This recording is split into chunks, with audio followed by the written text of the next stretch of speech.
maxadka faafinta diinta islaamka ayaa maanta kulan ballaaran ugu qabtay hotel Deero ee magaalada Burco in ka badan 150 xubnood oo ka kala socday qaybaha kala duwan ee bulshada Togdheer. kulankan oo muhiimadiisu la xiriiray fahamka saxda ah ee diinta islaamka iyo arrimaha nabadgelyada ayaa ugu horreyn waxa halkaasi ka hadlay Maxamed Cabdi Yuusuf Moogi oo ah gudoomiyaha maxadkan faafinta diinta islaamka kaasoo sharaxaad ka bixiyay ujeedada kulankan loo qabtay iyo hawlaha uu qabto maxadkoodu.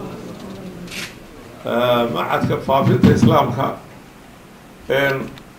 marka annaga wuxuu na soo gaaray 2009 2009 waxaa noo soo gudbiyay allaha u naxariistee ninkii ambassadorka Somaliland uga ahaan jiray Nairobi Indabur la oran jiray waxaanu dadka ka wacdinaa inta badan waliba dhalinyarada tahriibta iyo waalidinkaarnimada iyo isqarxinta iyo muxuu ahaa inaan dabeecooyinka xunxun ayaanu ka wacdinaa.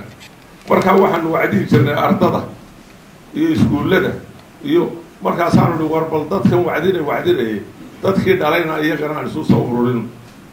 markaa sidaasaanu maanta ku bilownay inaanu isu keenno odayaasha iyo rag dadkii muxuu ahaa waalidka ahaa.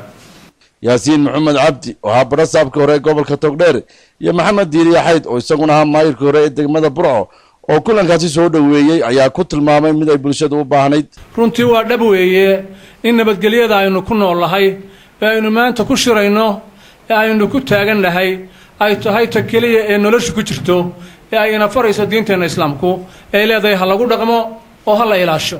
maanta waxaa farxad noo ah inaanu hodheelkan ku qabanno maxad diinta islaamka hawl khusaysa iyo nabadgelyada iyo xasuusinta diinta islaamka hore inoogu faaftay la is xasuusiyo aad iyo aad baan markaa ciddii kasta ka shaqaysa oo aan ugu leenahay ilaahay ka abaalmariyo aanu leenahay. qaar ka mid ah xubnaha culimada ayaa kulankaasi ka jeediyey wacdi diini ah oo ku saabsan fahamka saxda ah ee diinta islaamka iyo sida bulshada looga baahan yahay inay ka fogaadaan wixii aan diinteenu bannayn. maxadka faafinta diinta islaamka ayaa gobolada dalka Soomaaliya ka qabtay kulamada noocan oo kale ah. Kays Axmed Digaale, Home Cable TV, Burco.